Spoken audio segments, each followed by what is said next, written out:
రామచంద్రమూర్తితో లక్ష్మణ స్వామి అరవలకు వెళ్ళేటువంటి సందర్భంలో కూడా రామే ప్రమాణం అంటే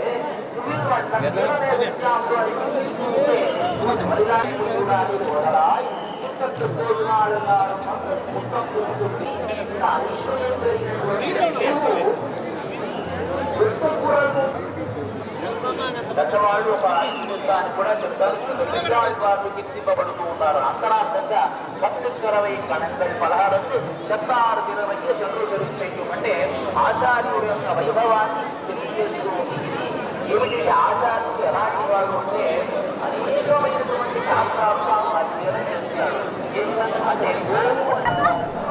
ఈరోజు వైకుంఠ ద్వార దర్శనం చేసుకునే భాగ్యం దక్కింది.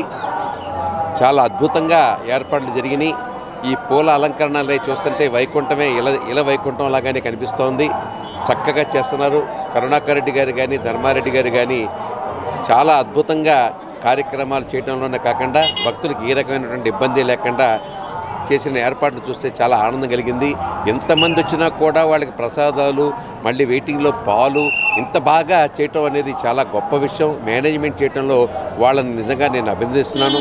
రోజుకి 80,000 మంది 1,00,000 మంది వస్తున్నా కూడా ఎవరికి ఏ రకమైన ఇబ్బంది రాకుండా, అంటువ్యాధులు రాకుండా జాగ్రత్తగా కాపాడుకుంటూ మరి అద్భుతంగా స్వామివారి దర్శనానికి ఎవరికి కూడా బాధ కలగకుండా నాకు తృప్తిగా దర్శనమైందని ఆనందంతో బయటికి వెళ్ళేట్టుగా చేయడం అన్న చూసారా, అది నిజంగా వెంకటేశ్వర స్వామి వాళ్ళకి ఇస్తున్న శక్తి. ఆ ధర్మారెడ్డి గారిని, కరుణాకర్ రెడ్డి గారిని, మిగతా స్టాఫ్ నందుని కూడా నేను అభినందిస్తున్నాను.